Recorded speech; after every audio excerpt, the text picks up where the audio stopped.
Porbi. Oke guys, assalamualaikum warahmatullahi wabarakatuh. Jumpa lagi di channel saya, channel YouTube Bang Edi Saka. Jadi sebelum lanjut ke video kita, jangan lupa like, comment, subscribe, and share supaya channel Bang Edi Saka ini, Bang Edi Saka ini bisa berkembang. Dan jangan lupa pula aktifkan loncengnya biar tidak ketinggalan update-update terbaru dari Bang Edi Saka. Oke, let's go. Jadi hari ini Bang Edi Saka kedatangan tamu dari rekan-rekan dari Sirna Galih ya, yang dikepalai oleh Bang Andi Bule. Ini dia Bang Andi Bule ini ya.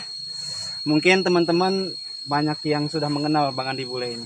Ini adalah rekan saya juga nih ya, bersama Muslim dan teman-teman ya dari Sirna Galih. Oke, siapa yang mau bertanya duluan silakan.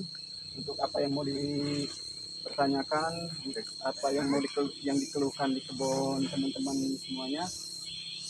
Oke, silakan siapa yang mau bertanya duluan.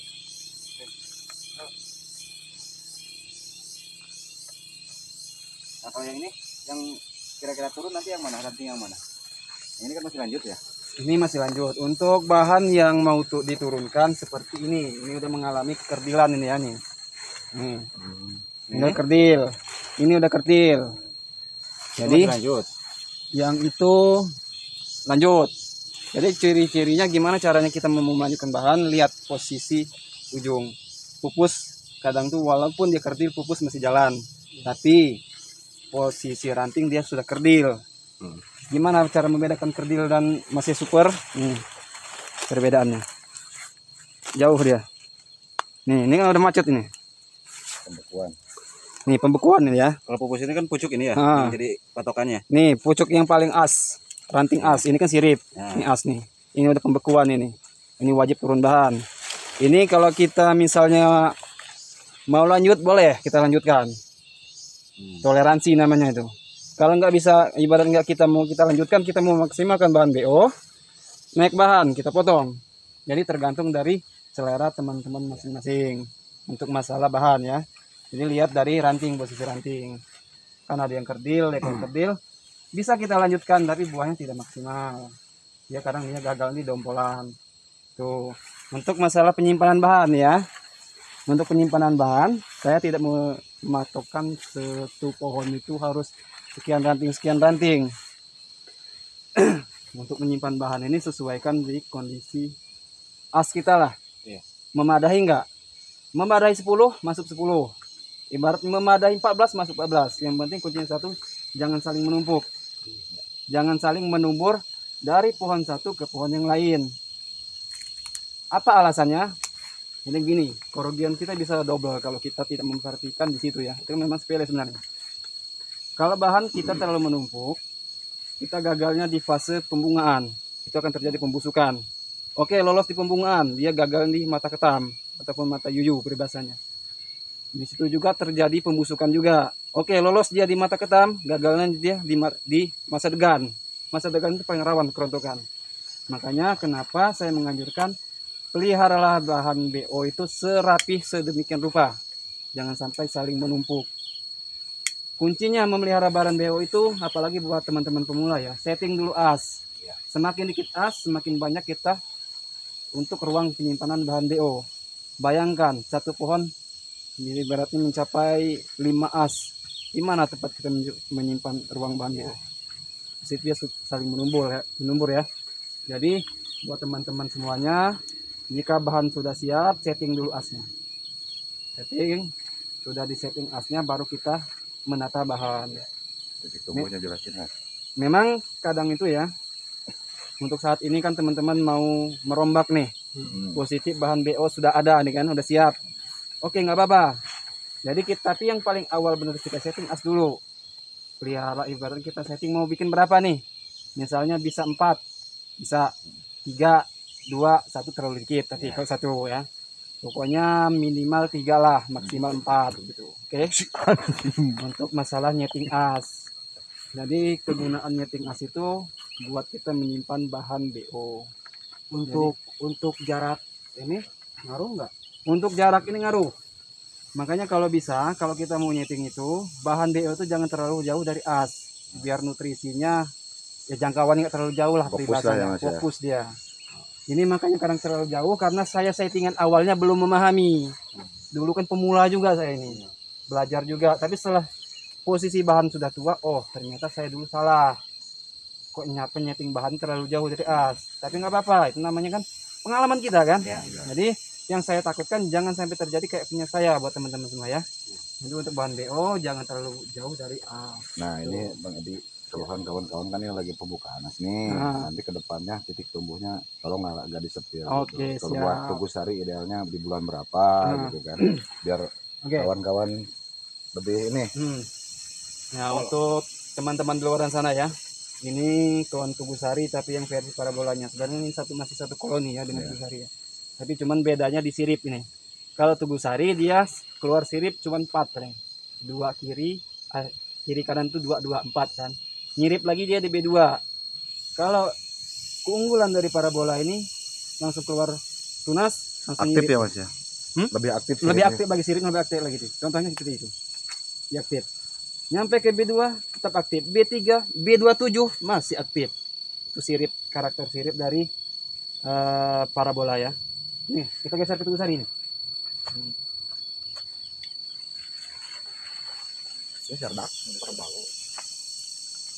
Ini kawan Tugu Sarinya ya. Buat teman-teman semua. Ini kan teman-teman ini menanyakan masalah titik tumbuh ya. Jadi untuk masalah titik tumbuh ini kita ngambil ini di titik tumbuh bulan 10 ataupun bulan Oktober. Kenapa kita naikkan? Ini termasuknya untung ini saya naikkan.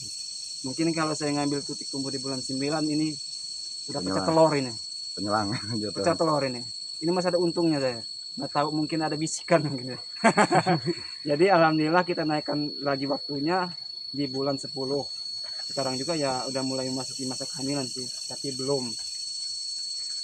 Jadi ini titik tumbuh di bulan 10 ya. Jadi setelah kita pemangkasan, kan kadang pemangkasan di tempat teman-teman kan berbeda-beda sih ya.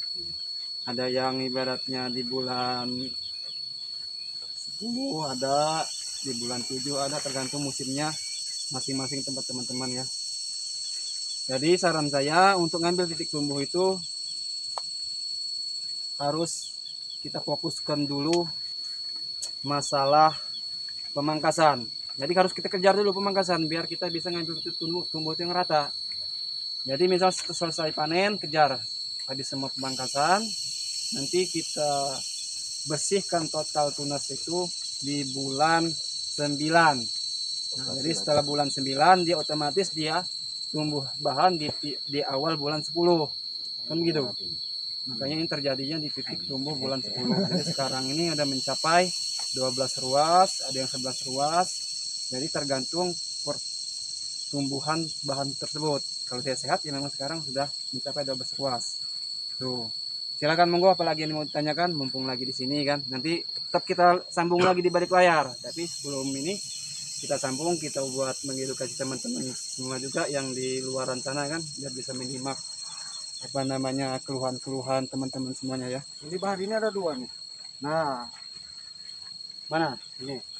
Ya ini memang sengaja 2 karena as ini kan tidak tumbuh di sini. Seharusnya sini tumbuh sini. Ini kita pelihara karena menutupi ruang kosong sini. Jadi untuk bahan lanjutan nggak bisa kita lanjutkan, kita potong ini. Jadi naik bahan DO. Nah seperti ini. Ini kalau ini ya tergantung dari masing-masing temannya, bisa kita lanjutkan, bisa tidak. Tapi rekomendasi saya dipotong karena bahan sudah naik. Udah pupus Ya, udah ngegapuin. ya. Yang ibarat intinya lah, kalau saya pribadi bahan lanjutan itu kalau dia sudah menyentuh tanah itu wajib potong. Berarti yang turun nanti itu ini. Ya turun. Ini Ya, ini turun. ya. Ya. Ini masih Di kita sana. lanjutkan, kalau yang ini masih kita lanjutkan. Masih bisa. Ini masih bisa ini. Paling cuma 2 ini, 3 mah itu paling bisa kita lanjutkan. Yang lain kita potong. Kita naik bahan neo. Tuh. Coba dihitung yang turun berapa, nanti bahannya berapa. Itu nanti. 1, Tuh. 1. Nah. Terus 2 itu. 2 yang ke sana. Iya, iya. 2. Iya, ini pakai. 3. 3 semua itu. Nah. BO 1. Coba yang mau diturunkan, coba yang Diturunkan. berapa coba? Ini turun ya. Nah, turun. Turun 1. 2, 2, 3, 3, 4. 4. Berapa? 5. 5. 5. 5 ganti BO berapa? 1, 1, 2, 2, 3, 3. 4, 5, 6, 7. Nah. Tambah lanjutan 2, 3. Tambah lanjutan 3. Ada penurunan nggak tahun depan? Perkiraan. Perkiraan. Logika. Ya. Logikanya lah. Saya naik. Tapi kan semua itu kan alam yang ya. berbicara kan ya. Nah, kita kan hanya bisa menyiapkan wadahnya aja ya, Bang. Proses. Kita hanya menyiapkan wadahnya aja. Jadi untuk seterusnya itu semoga alam bersahabat lah. Intinya seperti itu. Jadi bagaimana caranya kita menjaga kestabilan hasil? Hasil yang banyak belum tentu Bisa stabil. Ya. Hasilnya stabil sudah pasti banyak. Logikanya gini lah. Dapat kita ya ngepul 1 tahun, tapi 3 tahun ngetrek atau 2 tahun ngetrek itu percuma.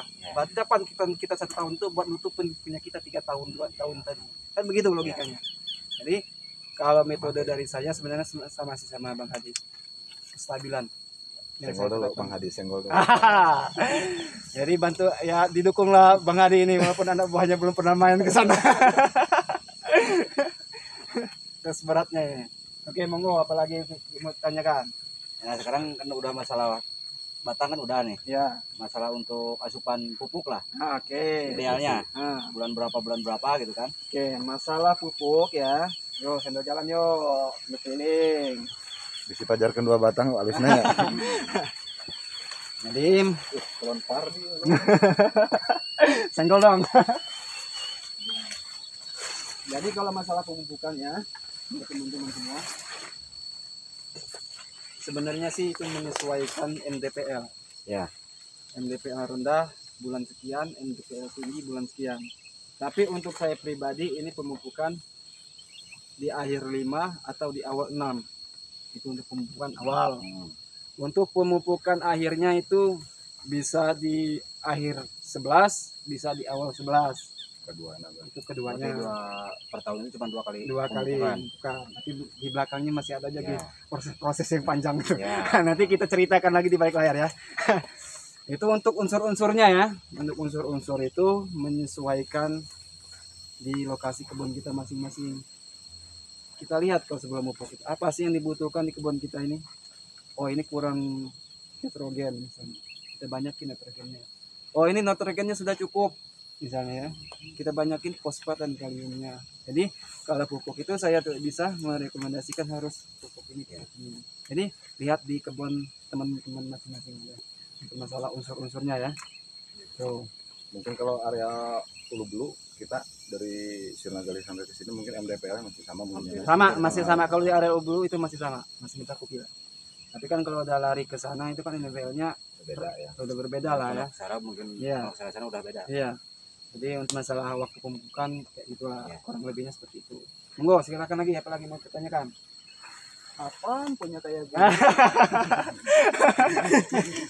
Oke, 1 kata buat Tugu Sari. Tugu Legend, mantap. Mantap. Lengkong yang mana yang lengkong? Lengkong tadi ada di sana lengkong. Itu super ya sekarang. Super. Tuh, masalah apa ya, perawatan Tugu Sari itu tadi mungkin sebatas itu dulu yang bisa saya sampaikan ya, berbarengan dengan teman-teman dari Sirnagali ini. Alhamdulillah saya mengucapkan terima kasih buat rekan-rekan dari Sirnagali, khususnya buat Bang Andi Bule ya yang telah merekrut teman-temannya mampir ke kebunnya Bang Edi Saka ini. Dan tak lupa pula saya sampaikan kembali, jangan lupa like, comment, subscribe, and share, dan aktifkan loncengnya supaya tidak ketinggalan dari update-update terbaru dari Bang Edi Saka. Dan saya Heri, bila itu hidayah. Wassalamualaikum warahmatullahi wabarakatuh. Salam semangat.